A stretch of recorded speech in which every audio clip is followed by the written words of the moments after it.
Herkese merhaba. Bugün bu güzel bonenin yapımını anlatmaya çalışacağım.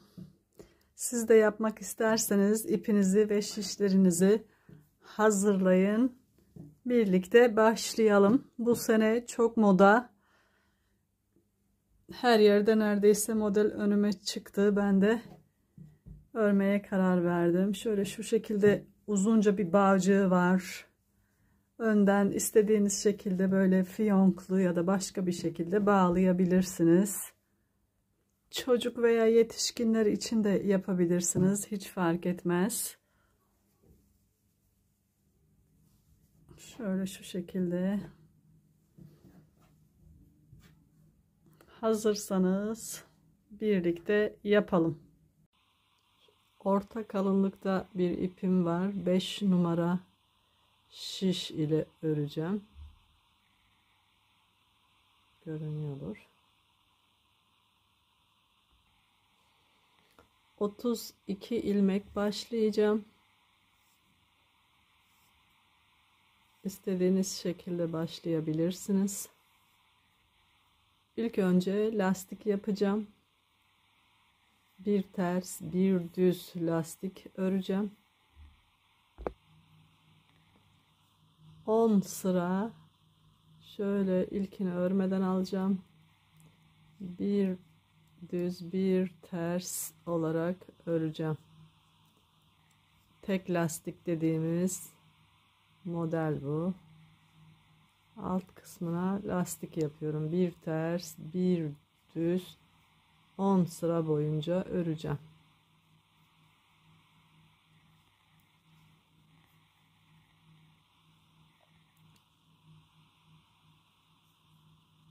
Şöyle terslerin üzerine ters, düzlerin üzerine düz. Bu şekilde 10 sıra öreceğim.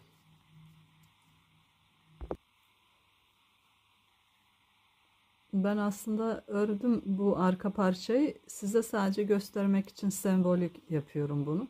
Şimdi 10 sıra lastik ördüğümüzü varsayarak modelimizi kurmaya başlıyorum. Modelimiz pirinç örgü. Bilenler biliyordur zaten. Bilmeyenler için. Şimdi düzlerin üstüne ters, terslerin üzerine düz. Şöyle düze ters, tersin üstüne düz. Öne aldım. Düz ilmeğin üstüne ters, ters ilmeğin üstüne düz olarak öreceğim bundan sonra. İstediğim uzunluğa ulaşıncaya kadar. Bunu tekrar ilkini örmeden alıyorum. Düz ilmeğim var sırada, ona ters örüyorum. Ters ilmekler böyle bu şekilde oluyor. Onun da üstüne düz öreceğim ve düz ilmek daha düz duruyor böyle başak şeklinde. Bu şekilde ters örüyorum. Bir ters, bir düz, bir dahaki sırada tersin üzerine düz, düzün üzerine ters örerek modelimi kuruyorum. Ve istediğim kadar uzunlukta örüyorum. Şimdi bir sıra daha göstermek istiyorum. İlk önce örmeden aldım. Şimdi sırada düz ilmeğim var. Onu ters öreceğim. Ters, bir düz, bir ters. Yani tersin üstüne düz, düz ilmeğin üstüne ters. Bir düz, bir ters, bir düz ve bu şekilde ördüm. Şimdi uzunluk 20 santim, genişliğim 19,5 santim olarak ördüm. 32 ilmek. İstediğim ölçülerde ördüğüme göre şuradan ipimi kesiyorum ve şu başladığım yere geliyorum. Yeniden ilmek alıyorum burada. Şişimin yardımıyla her ilmeğin üstüne bir ilmek, yani şuraya kadar 30 ilmek almalıyım. Şöyle başladığım yere geldim. Şişimi ilmekten geçirdim. İlk ilmekten kenar ilmeği.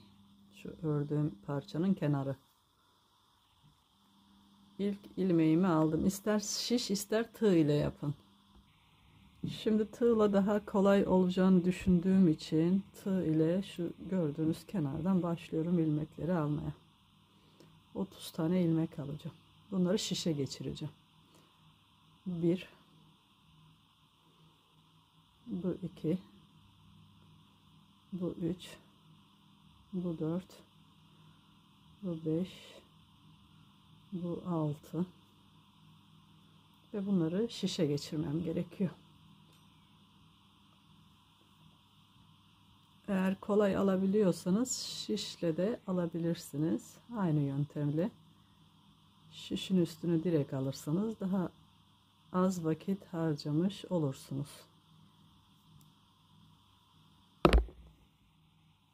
Nereye kımıldattım? Şöyle şiş ile de şu şekilde yapacağız. Aynı. Şişi batıracağız, üstüne alacağız. Biraz kayıyor üstünde, onun için tığla daha rahat oluyor. İkisini de göstermek istedim. Şöyle 30 ilmek olana kadar zaten 60 sıra yapmıştım. Şu kenarları bir örüp bir örmediğimiz için 30 tane ilmek çıkıyor. Şöyle her kenardan bir ilmek alacağım 30 ilmek olana kadar. Bu şekilde sonuna kadar geldim. Her kenara takıp üstüne alıp çıkartıyorum birer ilmek. 30 ilmek oldu. Şimdi şişimin olduğu ortaya geldim. Oradan devam ediyorum örmeye. Modeli üstüne devam. Ne oldu? Bu düz ilmekte ters ördüm. Bu ters ilmekte düz ördüm. Pirinç örgüye kaldığım yerden devam ediyorum. Bir düz, bir ters. Onu da şöyle bakıyorum. Bak ters ilmek. Şurada bir sanki böyle bir tırtık var. Dışa doğru. Arkaya alıyorum ipimi. Şöyle bunu düz örüyorum. Şöyle başak şeklinde daha düz olanları da ters örüyorum. Yani pirinç modele devam ediyorum sonuna kadar. Şimdi son 2 ilmeğimi de ördüm. Ve aynı şekilde buradan ilmek almaya devam edeceğiz şu kenarlardan. Bu aşamada elinizde misinalı şiş varsa misinalı şiş kullanmanızı tavsiye ederim.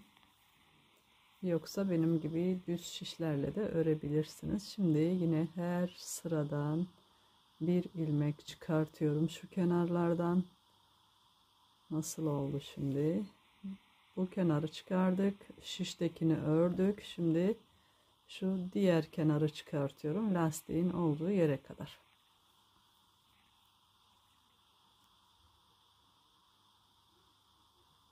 ...30 tane ilmek de buradan çıkaracağım ve örmeye devam edeceğim. Şöyle lastiğin olduğu kısma geldim. Gördüğünüz gibi şu kenardan ilmek ve bu da son ilmeğimi de çıkardım.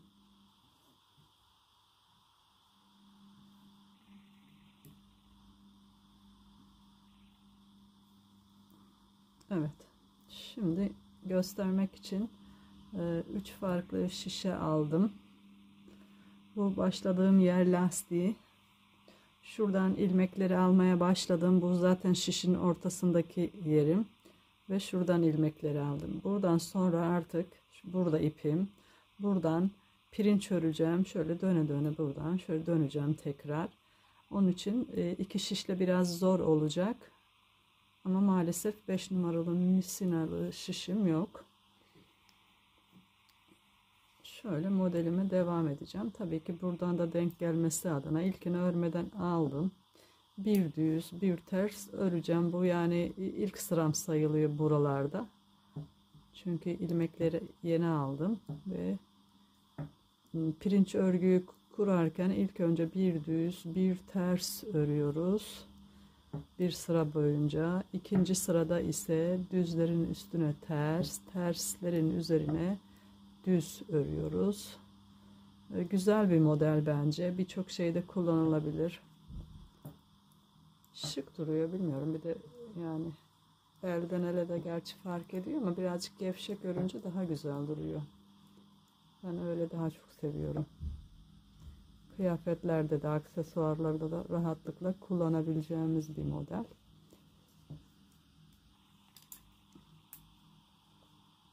Evet, bir ters, bir düz olarak şu kenar ilmeklerinin hepsini, yani 30 tanesini örüp bitireceğim.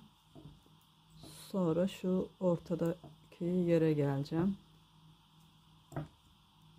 Yani normalde tek şişin üzerine örmem gerekiyordu. Daha böyle anlaşılır olsun diye ortasını falan farklı şişlere geçirdim. Yani misinalı şişle daha rahat olur diye düşünüyorum. Bakın gördüğünüz gibi bu ortadaki ilmek kaçmaya çalışıyor. Yakaladım. Evet, kaçmadı. Şöyle bir araya toplayayım. Şöyle son şişimdeki 30 ilmeğin sonuncusunu düz olarak ördüm. Ve geldim şu ortadaki modeli kurduğumuz yere. Şimdi nasıl yapmam gerekiyor? Denk gelmesi için bir tane eksiltmem gerekiyor. Saymadan geldim çünkü. Bir düz, bir ters örerek geldim. Şimdi bu ortada zaten modelim vardı. Şimdi artık terslerin üzerine düz, düzlerin üzerine ters öreceğim. Evet, şurada dediğim gibi modeli düzgün denk gelebilmesi için birini eksilttim. Bilmiyorum, bence bir pratiklik bu da, yani o da sizin tercihiniz. İstiyorsanız sayarak denk de getirebilirsiniz. Şu anda sökmek istemiyorum yeniden. Şöyle artık bu ortadakiler belli, önceden model kurulduğu için terslerin üzerine düz, düzlerin üzerine de ters örüyorum. Pirinç modele devam ediyorum. Evet, ördüm ortadakileri de. Son iki ilmeğe geldim bu şiştekilerin. Bitirdim orta şiştekileri de. Şimdi sırada bu yan var. Ters örmüştüm, artık bir düz, bu sefer de bir ters, yine aynı şekilde devam ediyorum bitene kadar. Buralarda biraz zorlanacağım birkaç sıra örene kadar, çünkü hepsini bir şişe toplamak zorundayım. Aynı kalınlıkta 5 şişim de yok, onlar 4 numaraydı az önce üstünden çıkardıklarım. Şişler farklı olunca örgünün dokusu da güzel durmuyor, onun için hepsini iki şiş üzerine örmeye devam edeceğim. Evet, ilk sıramı yaptım şu anda. İlkini örmeden alıyorum. Bu düz örmüşüm, ters öreceğim üstüne, ters örmüşüm üstüne düz öreceğim. Her seferinde ipimi şöyle ördükten sonra arkaya alıyorum. Şunu düz, bunu ters öreceğim. Çünkü daha önceki sıradaki durumuna göre karar veriyorum. Bunu daha önce ters örmüşüm, ipimi arkaya aldım, düz öreceğim. Bunu daha önce düz örmüşüm, öne alacağım. Bu şekilde üstüne bir ters, bir düz olarak örmeye devam edeceğim. Bütün modelim bu. Epey bir örmem gerekiyor. Ondan sonra kaç sıra veyahut da kaç santim ördüğümü burada birlikte tekrar bakarız. Anlatmaya devam edeceğim modeli. Evet, önemli olan hani sıraları şaşırtmamak, ters ve düzleri. Bu şekilde devam örmeye, bir ters bir düz, yani bakacağız. Düz, ters örmüşüm, şimdi düz örmem gerekiyor. Bu sıradakini de ters, sıradakini düz. Bu ters. Bu düz. Bunun üstüne ters. Bunun üstüne düz. Şöyle güzel bir modeli var. Birkaç sıra ördüm. Tekrar göstermek istedim size. Şu ördüğüm ilk parçam arkası oldu bonetin. Bakın şu da yeni ördüğüm yer. Şuradan ilmek almıştım. Ters tarafı görünüyor zaten. Şöyle şu şekilde. Modelin tersi düzü yok zaten. Şöyle yine 3 farklı şişe aldım iyice görebilmeniz için. Burayı birazcık daha öreceğim. Örmeye devam ediyorum zaten şu anda. Yani modelim hep aynı. Terslerin üzerine düz, düzlerin üzerine ters. Yani bir ters bir düz örerek 92 ilmeğim var şu anda şişimde. Bir miktar daha örmem gerekiyor, en azından bunun 2 katı 3 katı falan örmem gerekiyor. Artık onu da ördükçe bakacağım ölçerek.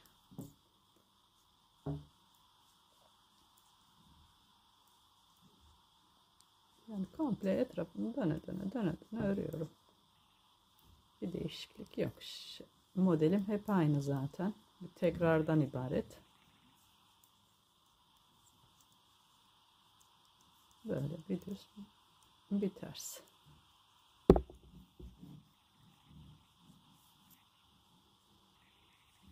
Uzun şişlerle masada örmek zor oluyor. Biraz çarpıyor, hem ses yapıyor, hem elim kameraya değiyor sık sık. Onun için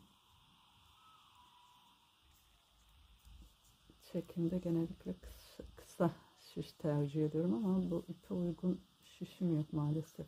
Ne 5 şiş olarak ne de misinalı olarak yok. Ben onu size göstermek için geçirmiştim. Bu şekilde 2 şişle örmeye devam ediyorum. Örüp geleceğim. Ördüm yeterince. Bu arka kısmı. Şu da yan tarafı başın. Yaklaşık 14 santim kadar örmüşüm. Şu derinliğini kapşonun. Bonenin ya da bonetin, artık ne denilir buna bilmiyorum. Ben hani bu şekilde bitirmek istemiyorum. Birkaç sıra düz yapmak istiyorum. 2 santim kadar. Farklı bir teknikle önünü çalışmak istiyorum. Ama siz isterseniz 2 santim daha örüp böyle bu şekilde pirinç örgüsüyle de bitirebilirsiniz. Veyahut da lastik örgü de yapabilirsiniz önüne. Şurası kadar fark, böyle şu kadar, şu başlangıç yeri kadar. Lastik örgü de yapabilirsiniz. Ben şu anda düz örmeliyim birkaç sıra. Bir 2 santim kadar. O da bilmiyorum kaç sıraya denk gelir. Bakarım şimdi. Ben şu derinliği 42-43 sıra falan ördüm. Yani 14 santime denk geldi aşağı yukarı. Belki esnetsem daha şey olur ama normal haliyle ölçtüm ben. Daha fazla çıkabilir esnetsem. Şimdi bir sıra düz, bir sıra ters olarak öreceğim.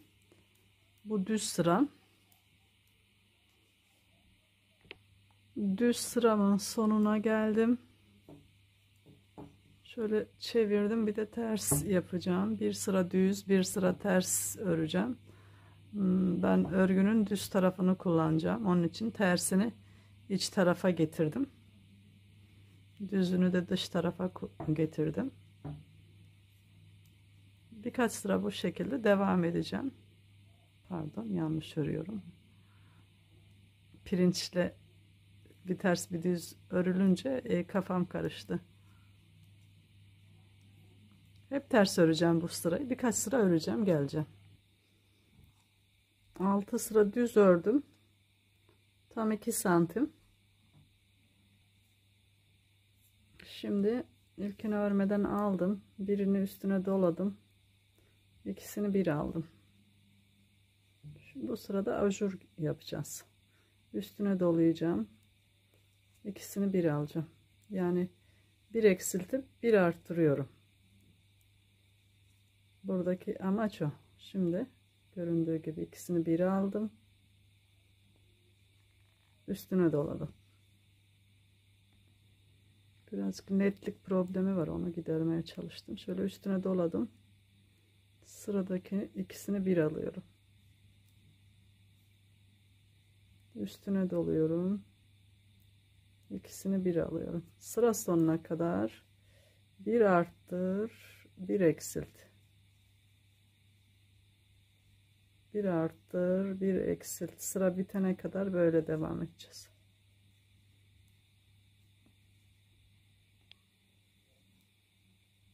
Ve aynı şekilde devam ediyoruz. Bir eksiltiyorum.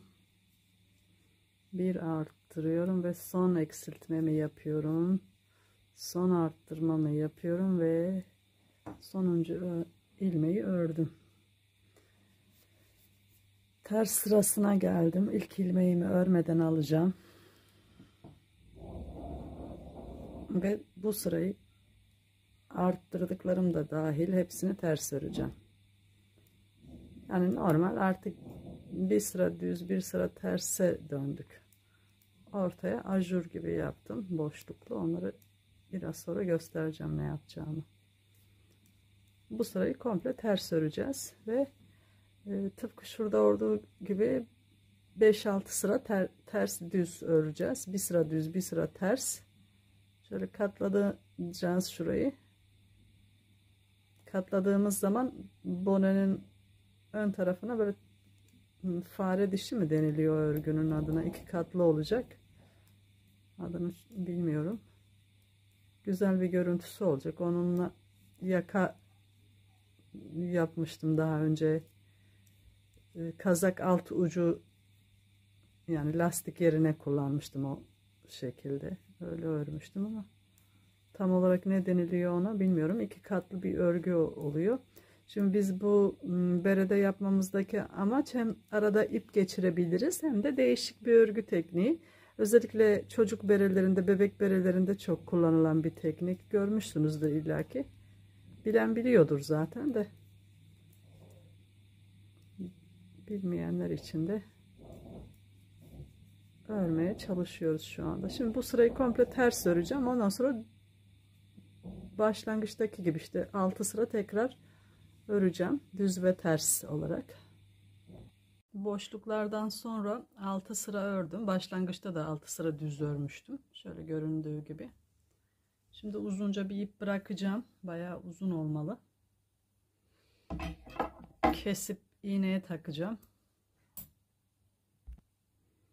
Evet, şöyle şuradan katlayacağız. Tam ortaya gelecek şu fare dişleri. Bunu ipi iğneye taktım. Bir tane şişteki ilmekten geçireceğim. Bir tane de şu başladığım başlangıç yeri var ya, düz örgüye başladığım yerden. Oradan geçireceğim. Bu şekilde dikeceğim. Bir tane ilmekten geçireceğim. İlmeği alacağım şişten iğneye yani. Şöyle çok haroşalı olduğu için yani yine de şeylerden belli oluyor şu sıranın bitim. Hani burada bir dümdüz haroşa tarafı oluyor ya. Pirinç örgüden hemen sonra sırayla her bir ilmeğe bir ilmek. Bir tane buradan, bir tane buradan iğnemi alacağım. Bir tane şu haroşeden ve bir tane bu ilmekten alacağım. Böylece dikme başladık böyle bu şekilde bu uç kısmına.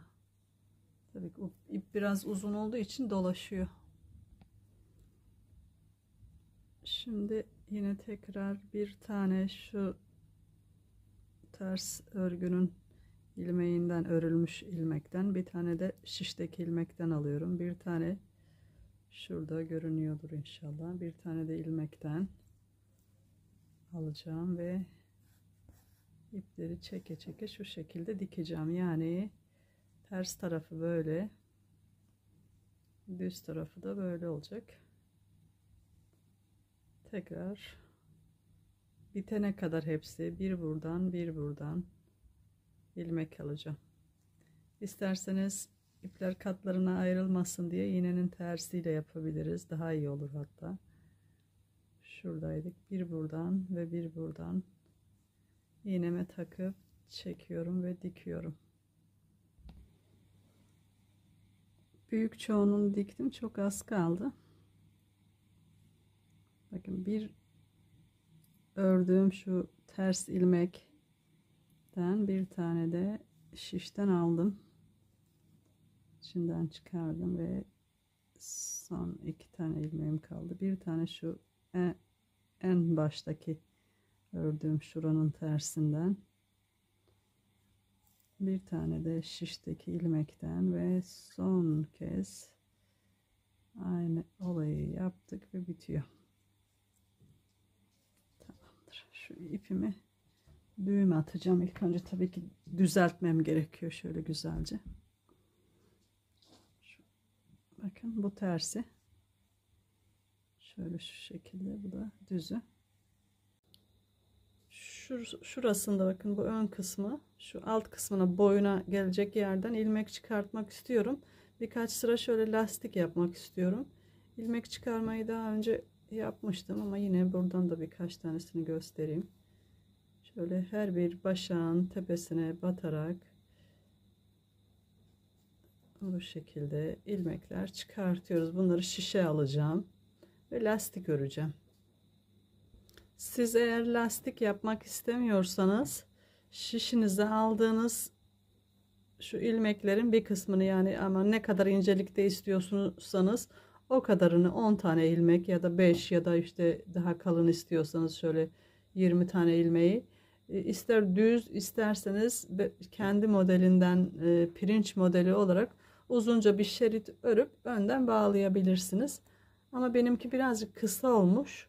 Onun için hem böyle ensemi iyice kapatması için hem de daha böyle toparlayıcı olması için ben şuradan birkaç sıra lastik örmek istiyorum, böyle komple.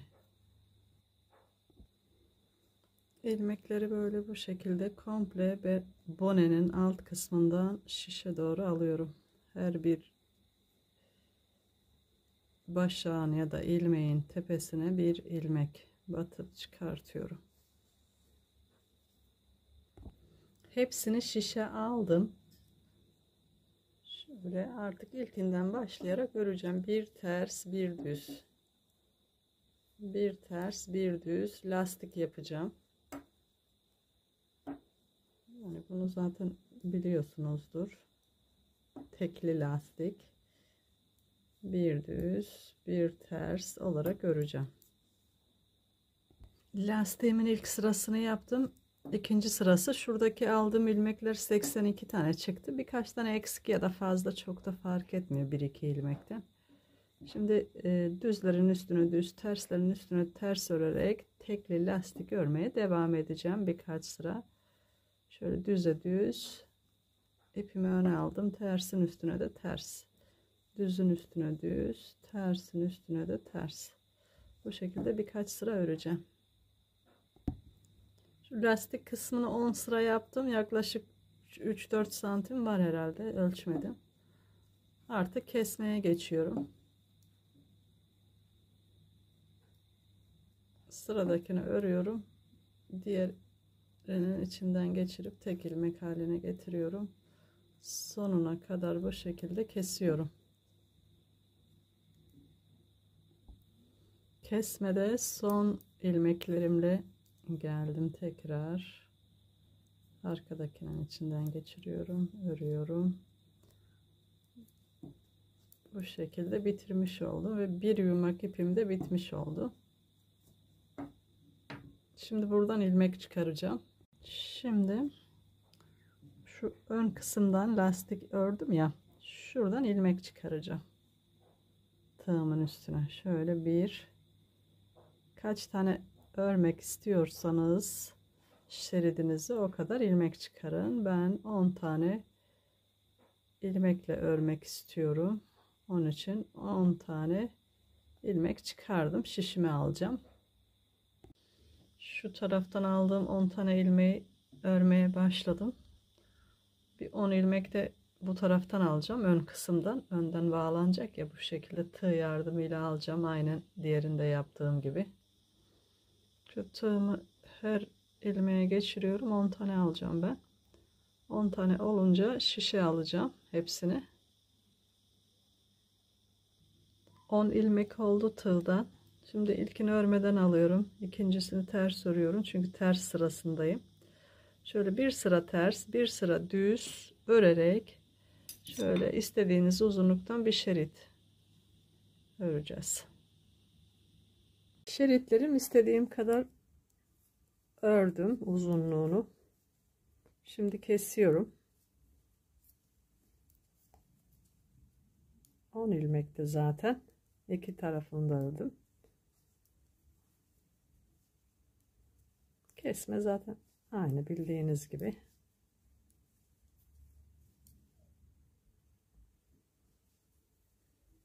İpimi kısa kesiyorum. Çok uzun kesmiyorum. Bunu arkaya doğru sabitleyeceğim. Şu şekilde. Evet, böyle bir şey oldu. Bence çok güzel oldu.